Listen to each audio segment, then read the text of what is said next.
Eto pa mga bossing ko, isa sa mga pinakamaganda na dapat ay meron po tayo mga bossing ko na mga pampaswerte. Makakatulong po ito upang sa ganon mabilis yung ma-achieve ang inyo po mga pinapangarap sa buhay.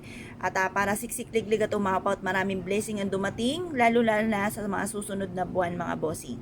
Ngayon pa mga bossing ko, ikaw po ay isa sa mga pinakamaraming pangarap sa buhay.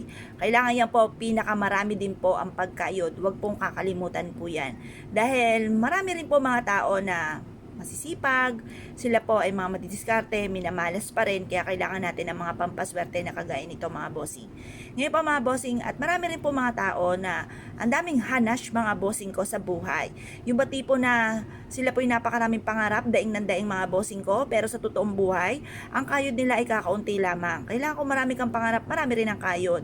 Kaya mas may na mga bossing ko, ako po ay naniniwala at ako'y tumatanggap ng mga empleyado ng mga maliliksi. Ayoko po mga bossing ko ng mga napakababagal. At dahil yan po ay inihahalin tulad din sa pag-asenso. Kaya kung kayo po ay may mga empleyado, maghanap ka ng mga empleyado na maliliksi. Yan po ay masisipag, yan po ay madiskarte, yan po ay kumbagay ang takbo rin ng inyong negosyo ay ganun din, magiging mabilis, maliksi.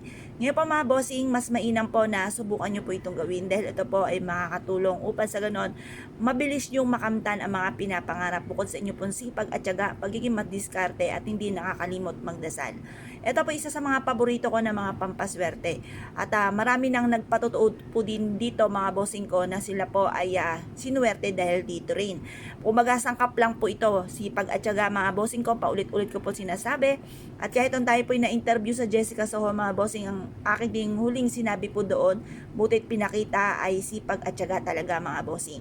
Kaya lang po may mga masisipag madiskarte pero minamalas pa rin, kaya para hindi tayo malasin or yung mga pagsubok na ipagdadaanan lang natin at hindi natin tatambayan mga bossing ko, subukan nyo pong gawin po ito mga bossing ko sa pamamagitan ng asin at barya.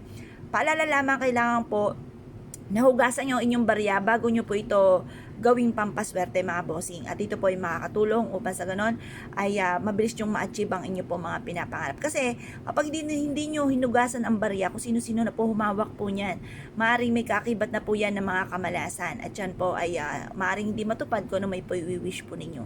Kung naniniwala ka at nais po itong gawin, subukan nyo po ito, makakatulong po ito upang sa ganon ay mabilis nating ma-achieve ang ating mga pinapangarap. Ngayon po mga bossing, kung ikaw ay naniniwala at nais po itong gawin, lumarga po kayo, subukan nyo po ito mga bossing. Ito po yung ating barya mga bossing ko ay ihahalo natin dito sa asin. Kumuha kayo ng isang pouch mga bossing ko, tapos bitbitin nyo ito kahit saan kayo magtungo. Basta ang asin ay natunaw, paltan nyo lang ito ng panibagong asin. Kasi marami na rin siya nahigop ng mga negatibong enerhiya. Ako po mga bossing, yung unang-una kong gawa ng pampaswerte, almost 3 months, araw-araw, tunaw ng tunaw ang asin ko. Pero dumating din yung punto mga bossing ko na kahit taon na lumipas, ay hindi po na mga bossing ko natutunaw yung asin. Dati-dati ay natutunaw sa dami ng mga pagsubok na pinagdaanan.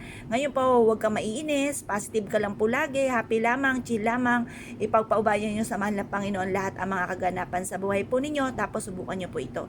Makakatulong ito upang sa ganon ay magtuloy-tuloy ang pasok ng swerte. Kaya kung kayo naniniwala at nais po itong gawin, ay siya mga bossing, good luck po sa inyo po lahat.